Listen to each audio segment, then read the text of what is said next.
Welcome to the Piano Shack, a little nightclub across the tracks.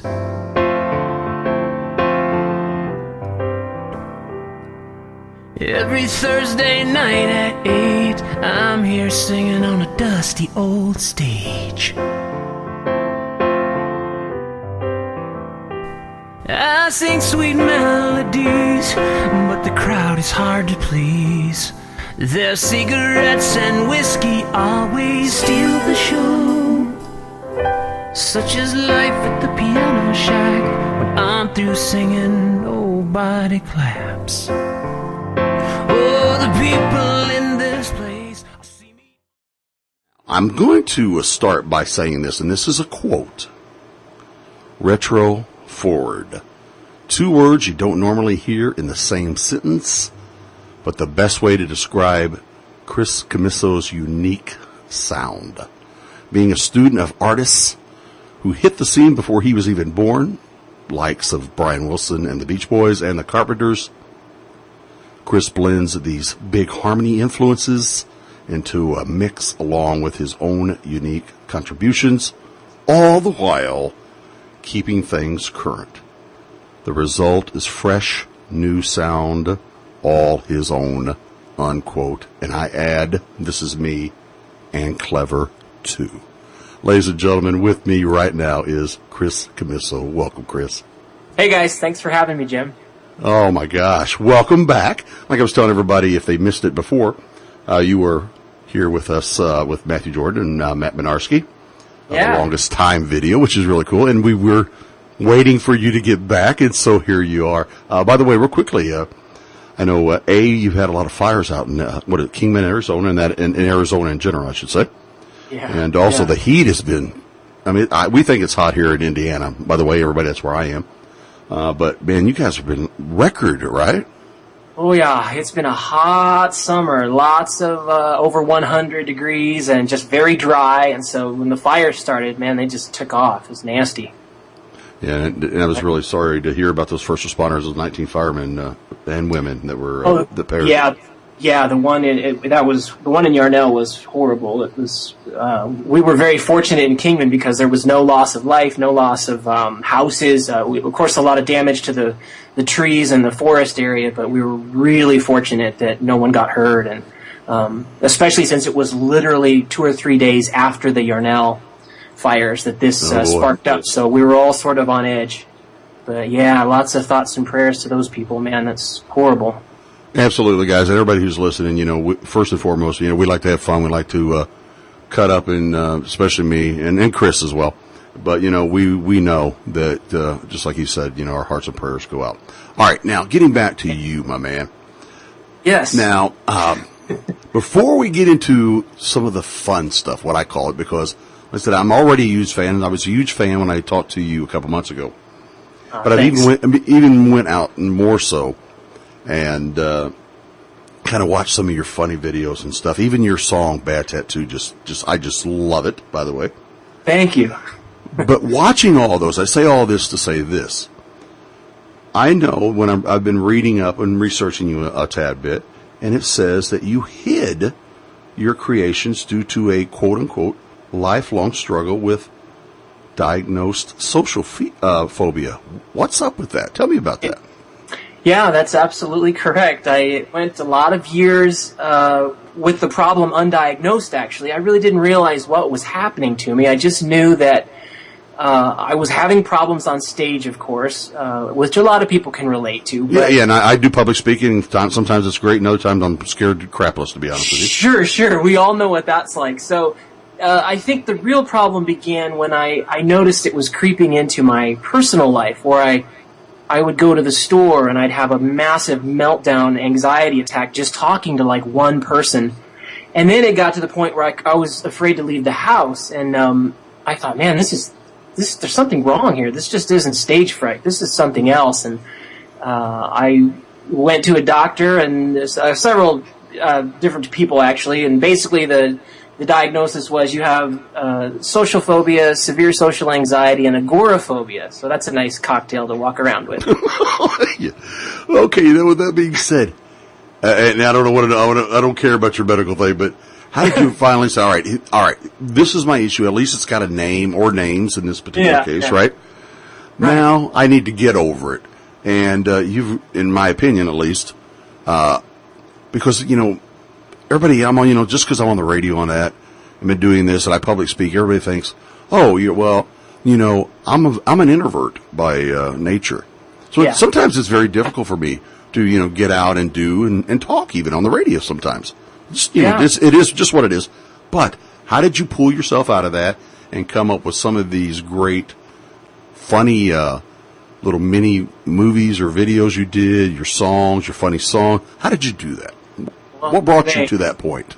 Well, and it's funny you mentioned that your personality in that as well, because a lot of people that are performers or that love to perform or be the center of attention for whatever reason actually are some of the ones that are most prone to this for whatever reason. So it's weird. It's not the shy guy or girl sitting in the corner. And so to answer your question, how I got past it, and I'll be honest, I'm not completely past it. I'm a work in progress, but I'm certainly getting there. I appreciate that. Yeah.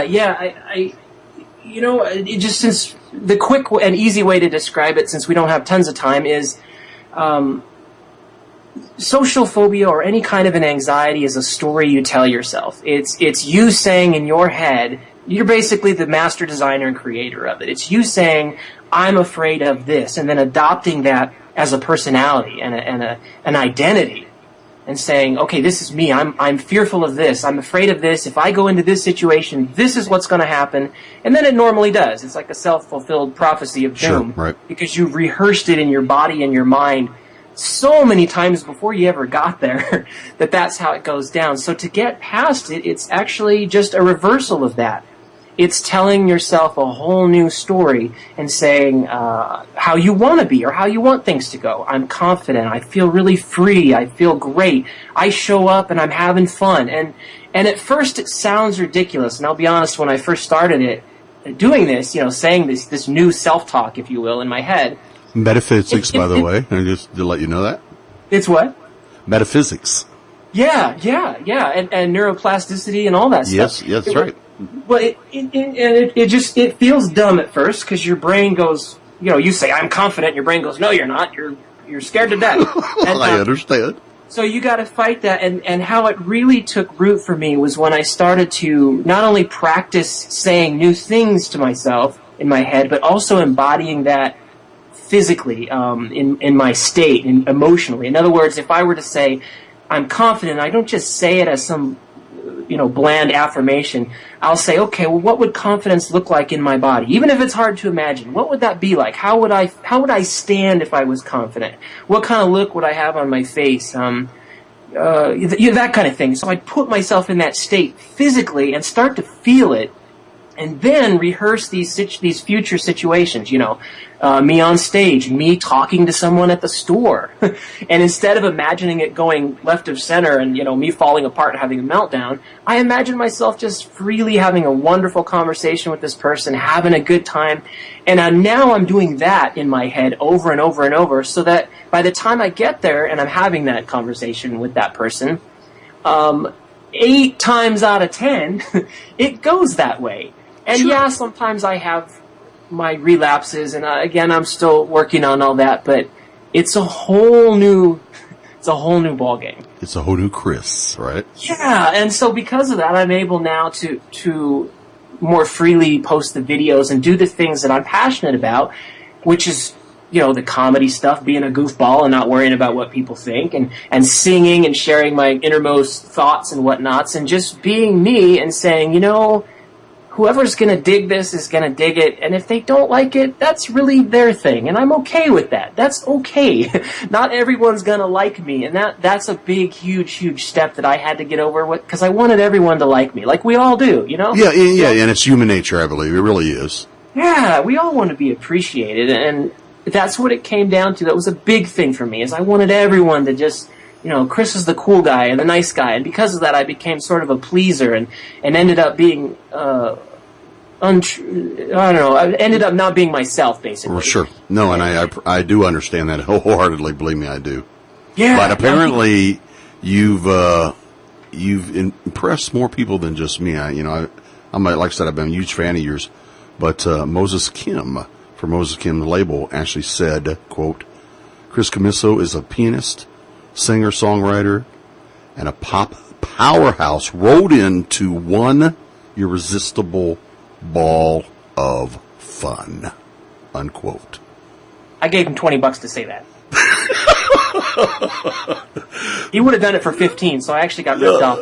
Oh, that was great, man. I love that. Hey, thanks. He very kind. I read that and was like, wow, thank you so much. That was, cool guy. I've never met him. He reviewed my album, and I had no idea what he was going to say. I mean, could have been who knows what, but I was thrilled that he felt that way, and it's really cool. Well, to let you know that I and many others feel the same way. You keep on doing what you're doing.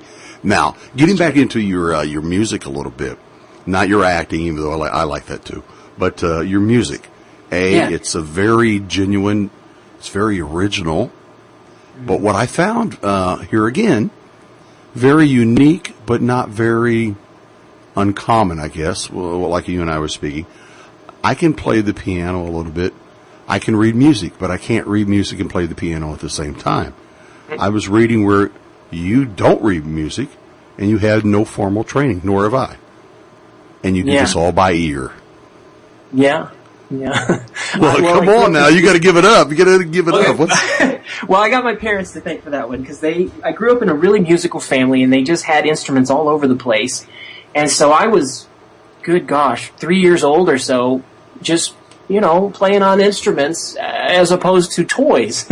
So by the time I got into school and whatnot, and they were ready to teach music and notes, I was like, I already got that. I was already playing songs that, that they were teaching, the little one note, here's how you do a C and an F. And so I got frustrated, and I guess going back, I wish I would have learned how to read music, because there's certainly huge benefits in that, and I wouldn't knock it by any means, but I guess as a kid, I was already to the point where my thinking was, well, why should I sit down and learn these notes when I can play this sucker right now?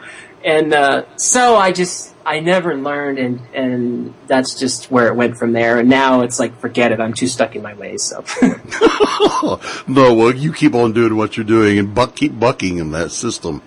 Well, you have thousands upon thousands of people who are friends, supporters, subscribe to your YouTube page.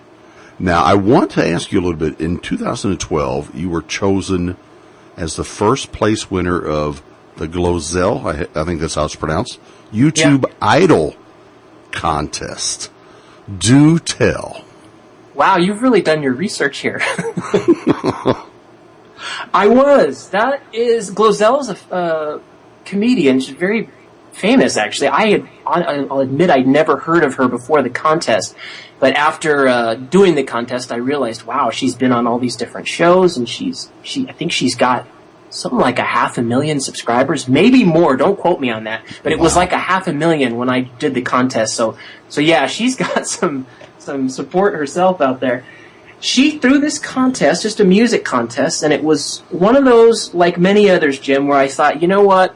I don't have a chance, a snowball's chance. It's in hell, and I'll say it. But I'm going to do it because it's another opportunity to maybe get a few people to hook on to what I'm doing. And it was one of those contests that had 7 or 8 rounds to it. I didn't realize this at the start. I thought you just entered and that was it. Well, I entered and I won the first round, and I'm like, oh, cool. I couldn't believe it. I'm like, well, I'm going on to the next round. Well, surely I'll be eliminated. And I kept thinking that with each round. I was like, okay, next round, I'm done. There's no way. So I just kept doing it for the whole thought of, well, if I get 9 or 10 people out of this that join me on YouTube or like what I'm doing, fantastic. Then I'm in the green here. Yeah, so I just kept doing it and kept making the rounds, and then when we were down to the last round where they were picking the winner, I remember it was down to 4 of us, and I looked at the other entries, the other 3, and I was like, there's no way. I'm so grateful that I got this far. Wow, it's so encouraging. I told myself, it's so awesome, but there is no way this is going to happen. The competition was way too stiff, and I really liked the other competitors. I thought they were all great. I'm like, I would hate to have to pick the winner, because And I even picked this one of the girls that was in it. I thought, she's going to take it. She's really great. And for whatever reason, they picked me, and I couldn't have been more thankful. And wow, it just blew my mind because I never win contests. That's like, you might as well. That's why I don't buy lottery tickets. There's no way I'm ever going to win. Well, you won that one. And what's really kind of unique is, and I know we got to get going here a little bit, but what's really kind of phenomenal is you did not know this. The last round, everything had to be done a cappella. Yeah. So I quote you. So I unplugged my keyboards, packed up my drums, and hit the record button with nothing but my voice and my mic. Unquote. Yeah. That was, it was a little scary, but fun. I bet it was. But that just shows your true, your raw talent. Thank you. So anyway, guys, I hope you enjoy it because I like I said, www.avradio.org and go to our spotlight and you will find Chris. Click on his photograph. It will take you to his YouTube page, which is The Piano Shack, which is actually also one of his CDs, which was released in January of this year. But you've got a brand new one, new EP, hashtag Chris Commisso, which was just released in June, right? Yeah, and that's all covers. A lot of my people on YouTube have been asking me, hey, you should release some of your covers too. And mostly since I do originals, I wasn't really thinking about it, but I thought, why not? Let's do that. So it seems to be going over well. So how can people buy your music if they want it? Anybody that wants to support me can go. I'm on iTunes, of course, cdbaby.com if you're not into the whole digital download thing, but you want to buy an actual physical CD through the mail, which I still do myself as well.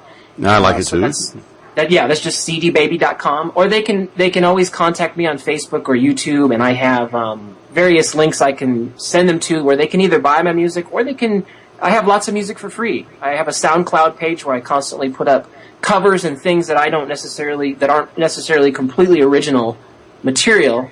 I offer all that for free, and people can have a field day. So, Chris, once again, thank you so much for spending your time with us. We do appreciate it, and for allowing the world, literally, to share in the excitement that I have and the radio station has with you. So we will continue to not only spotlight you this week, but be playing your music from here on after. So you are the bomb, my man. Hey, you're very kind, Jim. Thank you so much for the support, and thanks to everybody at American Veterans Radio, all your listeners. Thanks for listening to me, you guys. I truly appreciate it, and I've had some people come over my way because of you all. So thank you for the support. It's huge. Thank you. And by the way, guys, off of his new EP, and by the way, that number sign, guys, is called a hashtag. If I had to learn it myself. Yeah, I'm an old guy too. It's hashtag Chris Commisso. Thanks, Chris. And here is one of his songs off of that. It's called Drummer in Love. Thanks, Chris, and everybody enjoy.